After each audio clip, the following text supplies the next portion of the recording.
Self laugh in autism, how to manage.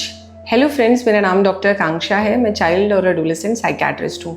आज हम बात करेंगे ऑटिज्म में जब बच्चे सेल्फ लाफ करते हैं, अपने में बैठकर हंसते हैं, तो उसे हमें कैसे मैनेज करना है। पहले समझते हैं लाफ या लाफ्टर बच्चों में कैसे मैनिफेस्ट करता है। एक तो हंसी वो है जो पर्पसफुल है, जिसमें आपको पता चलता है कि बच्चा आपको देख रहा है या कुछ इवेंट हुआ इसलिए वो खुश है, हंस रहा है। दूसरा है जो वरिसम, जिसमें बच्चा अपने आप बैठा हुआ हंसता रहता है, कई बार ज़ोर से हंसता है, कई बार आपको वो कंट्रोल करना बड़ा मुश्किल होता है, कई बार आपके लिए एम्बैरेसमेंट होती है उस वजह से।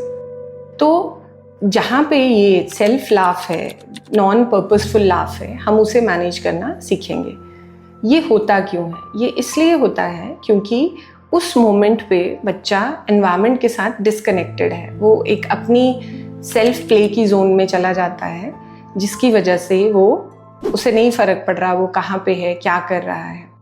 अब ये प्रोबेबिलिटी जाने की इस जोन में डिपेंड करती है कि बच्चे की या तो उस मोमेंट में अटेंशन कम है, वो एनवायरनमेंट के साथ कनेक्ट नहीं कर रहा, या फिर उसे वो सेटिंग बहुत ज़्यादा ओवरवेलमिंग लग रही है, उसे प्रोसेस नहीं हो रही, इसलिए वो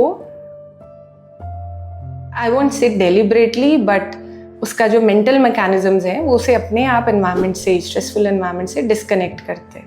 घर में आप बच्चे को पढ़ा रहे हैं या घर में कुछ काम कर रहे हैं और अचानक से उसका सेल्फ लाफ शुरू हो जाता है, तो आपको ये समझना है कि आप उससे जो भी काम करा रहे हैं वो ज़्यादा हो रहा है, वो उसको प्रोसेस अब नहीं कर पा रहा, तो उसे ब्रेक दे दीजिए, उसे कुछ और मीनिंगफुल एक्टिविटी में एंगेज कर दीजिए। पर वो वाली एक्टिविटी जो आप करा रहे हैं उसे फिलहाल के लिए बंद कीजिए। कई बार स्कूल्स में हमें ये सिमिलर सेटिंग्स फेस करनी पड़ती है, तो हम लोग अभी डिस्कस करेंगे कि स्कूल्स में अगर ये फ्रीक्वेंट कंप्लेंट टीचर कर रहा है तो आपको कैसे मैनेज करना है। सबसे पहले सुबह की जो टाइम है उसे आपने 20 से 30 मिनट बच्चे की सेंसरी इंटीग्रेशन में इन्वेस्ट करना है, जिसमें जैसा हमने पहले वीडियोस में भी डिस्कस किया है, 3 मेन सेंसेस को, प्रोप्रियोसेप्टिव, वेस्टिबुलर और टेक्टाइल, इन 3 सेंसेस को आपने बहुत बढ़िया से इंटीग्रेट करना है। प्रोप्रियोसेप्टिव का मतलब है आप घर के पास वाले पार्क में बच्चे को ले जा सकते हैं, उसके बैग में कुछ वेट डाल के, जैसे घर में कुछ दाल के पैकेट्स हैं वो डाल के आप लेके जाइए। उसके बैग में वेट कितना होना चाहिए, रफली 10% जो बच्चे का बॉडी वेट है, मतलब अगर आपका बच्चे का वेट 15 kg है, अंदाजन 1 या 1.5 किलो के आसपास आप उसके बैग में डाल के जाइए। बैग को उसकी पीठ के साथ बहुत अच्छे से फिट होना चाहिए, शोल्डर की सपोर्ट्स हैं वो लूज़ हैं तो उसे टाइट कीजिए। और 10 से 15 मिनट अगर बच्चे को आप वेट बियरिंग के साथ वॉक भी कराएंगे तो आप 2 सेंसेस को स्टिमुलेट कर रहे हैं, प्रोप्रियोसेप्टिव को और वेस्टिबुलर को। इसके साथ में पार्क में अगर कोई क्लाइंबिंग की ऑप्शन है, कोई स्लाइड्स हैं जहाँ पे बच्चा उल्टा चढ़ सकता है, कोई स्टेयर्स हैं जहाँ पे वो चढ़ सकता है, तो उसे वो चढ़ने दीजिए। अगर आपका घर सिटी में है जहाँ पे आसपास कोई पार्क नहीं है, तो घर में ही आप उसे थोड़ी बहुत क्लाइंबिंग एक्टिविटीज़ करा सकते हैं। कोई छोटा पेड़ है उस पर चढ़ने के लिए दे दीजिए। घर की जो आपकी विंडोज़ हैं अगर वो बड़ी हैं और उसमें रेलिंग लगी है तो उस पे भी चढ़ने के लिए आप बच्चे को बोल सकते हैं। वेट के साथ कीजिए। घर पे आप डीप प्रेशर जिम बॉल के साथ मॉर्निंग्स में दे सकते हैं। फिर आता है टेक्टाइल। टेक्टाइल के लिए क्या कीजिए, आप लाइक्रा गारमेंट्स या लाइक्रा वेस्ट मिलती है वो बच्चे को पहना सकते हैं। थोड़ा सा जो टाइटली फिटिंग हो उसे 15 से 20 मिनट उसे मॉर्निंग्स में पहना के रखिए और ये तीनों प्रोसेसेस पे काम कीजिए। इससे क्या होगा, वो जब स्कूल में जाएगा तो वो बहुत ऑर्गेनाइज रहेगा। जो पेरेंट्स मुझे फीडबैक देते हैं कि जब हम मॉर्निंग में ये आधा घंटा बच्चे के साथ इन्वेस्ट करते हैं तो लगभग 3 घंटे के आसपास, मीन्स लंच के पहले वाला टाइम उनका बहुत प्रोडक्टिव होता है। वहाँ पे कोई भी ज़्यादा आउट ऑफ कंट्रोल बिहेवियर्स नहीं मिलते। मैं ये नहीं बोल रही कि बिल्कुल सेल्फ लाफ बंद हो जाएगा, बट इंटेंसिटी फॉर श्योर कम होगी। इसके साथ अगर मान लीजिए कि अब वो क्लास में बैठा है और उसके बाद भी टीचर को लग रहा है कि वो अटेंशन लूज़ कर रहा है और वो अपने में हंसने लग गया, तो टीचर को बच्चे को ब्रेक देनी है। वो ब्रेक कैसे हो सकती है, आप उसे पानी पीने के लिए बोल सकते हैं, आप उसे सब बच्चों की कॉपीज़ कलेक्ट करने के लिए बोल सकते हैं, आप उसे बोर्ड जो है स्कूल का उसे इरेज करने के लिए बोल सकते हैं। इस तरह से आप बच्चे को जब फिज़िकल ब्रेक देते हैं तो बच्चे का जो अटेंशन है वो वापस रिकनेक्ट होता है, क्योंकि अगेन आपने उसकी प्रोप्रियोसेप्टिव को, आपने फीडिंग को, फिजिकल एक्टिविटी को एंगेज किया है। अब मान लीजिए कि हम बच्चे को मार्केट लेके जा रहे हैं या आपने उसे किसी शादी में लेके जाना है और वहाँ जाके बच्चा जो है, पिछली बार आपका एक्सपीरियंस था कि वो बहुत अपने में हंसने लगा, तो आपको बहुत बुरा लगा वो सब देख के। तो इस बार हमने क्या करना है, आपने सोशल स्टोरी से बच्चे को प्रिपेयर करना है।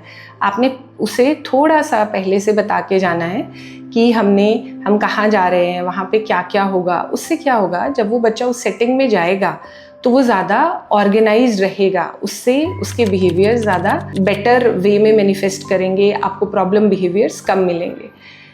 3 मेन एक्टिविटीज़ मैंने आपको बताई। मॉर्निंग्स ऑर्गेनाइज कीजिए। मॉर्निंग्स में एक 20 to 30 मिनट्स की एक बहुत अच्छी सेंसरी इंटीग्रेशन की सॉर्ट ऑफ फीड बोल दीजिए या अपॉर्चुनिटी बोल दीजिए, बच्चे को दीजिए। क्लास में फिजिकल ब्रेक्स टीचर बच्चे को दे, और घर में जब आपको लग रहा है कि वो इनअटेंटिव हो रहा है तो आप उसे फिजिकल ब्रेक्स दीजिए। और तीसरा, ओकेजनल कोई सेटिंग्स हैं, markets, malls, marriages, birthday parties, तो पहले से प्रिपेयर कीजिए, सोशल स्टोरीज दीजिए, बताइए।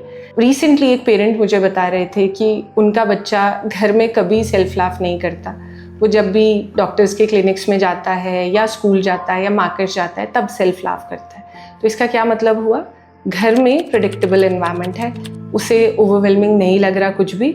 जैसे ही वो बाहर जाता है या जैसे ही नई सेटिंग में जाता है उसे कॉम्प्रिहेंड नहीं होता, इसलिए वो डिस्कनेक्ट करता है उसका सिस्टम और वो सेल्फ लाफ में जाता है। सो हमें अगर इन पेरेंट को हेल्प करना होगा तो हम कैसे करेंगे, जहाँ पे आप लेके जा रहे हैं उसका थोड़ा सा सोशल स्टोरी के थ्रू बच्चे को बता के रखिए, पहले से विजुअल क्यूज आप उसको दे के रखिए ताकि वो ऑर्गेनाइज अपने आप को बेहतर वे से करे। इन सब के साथ बच्चे को ऑक्यूपेशनल थेरेपी की जो आपकी डेली रिक्वायरमेंट्स हैं और सेंसरी इंटीग्रेशन जो आप उसको डेली कराते हैं थेरेपी एरिया में, वो ज़रूर कराइए। अगर इनके बाद भी बच्चे की अटेंशन नहीं पिक होती सो एक ऑप्शन रहती है दवाइयों की हेल्प लेने की, जिनसे बच्चे की अटेंशन पिक हो। तो इस तरह से ये समझिए कि सेल्फ लाफ को जितना आप मना करेंगे या रोकेंगे या बच्चे को डांटेंगे, उससे सेल्फ लाफ नहीं रुकेगा। सेल्फ लाफ रुकेगा जब आप उसे समझेंगे और बच्चे को सॉल्यूशन देंगे ताकि वो एनवायरनमेंट के साथ ज़्यादा बेटर वे से कनेक्ट करे।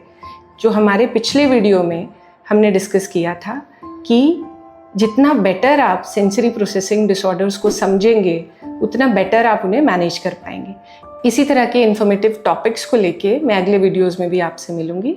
आपको कोई इन्फॉर्मेशन चाहिए तो हमें ज़रूर मैसेज में लिख के बताइए। मिलती हूँ मैं आपसे अपने अगले वीडियो में, तब तक अपना और अपनी फैमिली का ख्याल रखिए। Thank you.